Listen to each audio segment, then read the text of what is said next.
Bom, vamos lá. Vamos começar falando de algumas forças. Começar falando da força peso, que é essa força aqui. Ela é sempre para baixo, na direção da Terra. Sempre para baixo, na direção da Terra. E, geralmente as questões nos dão o valor de 10 metros por segundo ao quadrado, como a aceleração gravitacional. E a massa, a questão vai te dar. Já a componente normal vai interessar aqui melhor, né? Que a gente vai começar a trabalhar com força de atrito. A componente normal vai ser sempre o oposto dessa força P, que pode variar, né? Num plano inclinado, vai estar sempre oposto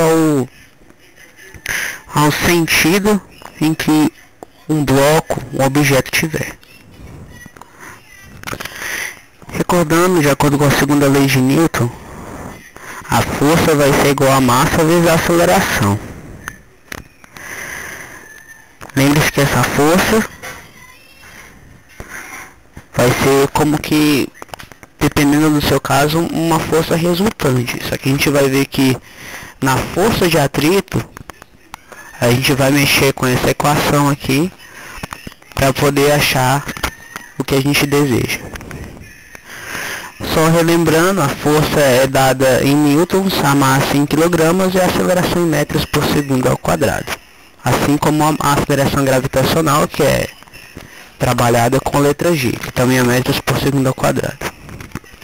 A força de atrito. A força de atrito geralmente é representada por Φ.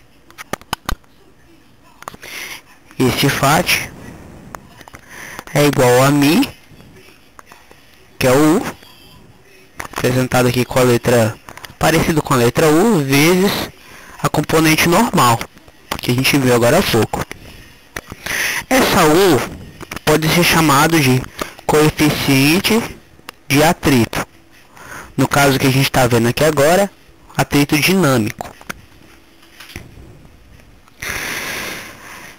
O nome dela, ela é grega, né, essa letra, e a gente fala como μ. Ela não possui unidade de medida e geralmente ela é menor do que 1. A força de atrito é em sentido contrário ao da força aplicada. Veja que a força aqui está sendo aplicada para a direita, enquanto a força de atrito é uma força que é contra essa força, no outro sentido. Isso acontece devido à rugosidade do plano que está o bloco, no caso aqui, né? Podemos ver aqui também as componentes peso e normal. Vamos observar que nesse caso, o valor de N é igual ao valor de P em módulo. Então, a força peso vai ser igual à componente normal, que é igual a massa vezes a aceleração gravitacional.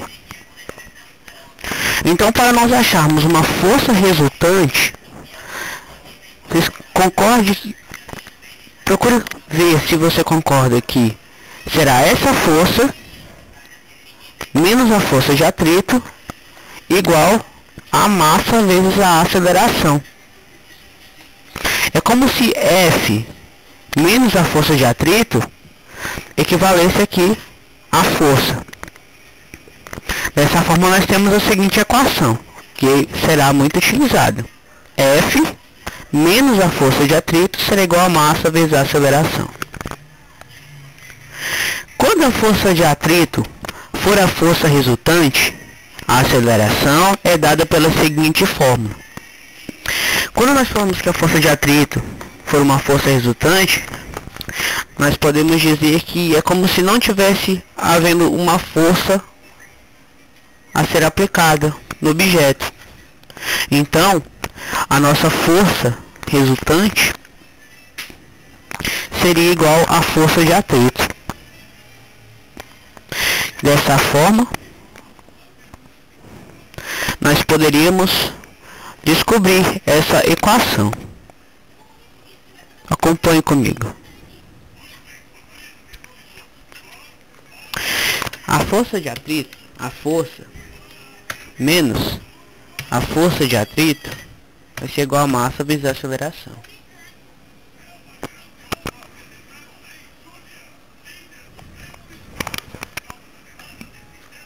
A força é MA.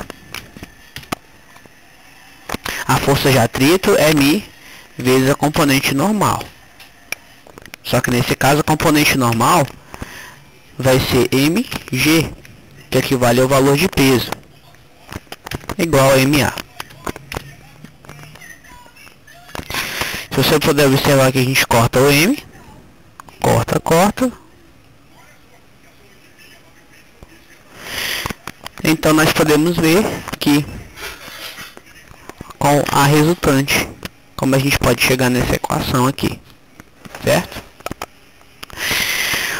Lembre-se dessa equação de Torricelli. A equação de Torricelli pode ser cobrada não só nessas questões de comuns, como em questões do PAS, em questões de vestibulares. Então veja que a velocidade ao quadrado, a velocidade final, será igual à velocidade inicial ao quadrado mais 2a vezes a variação de espaço. Obrigado.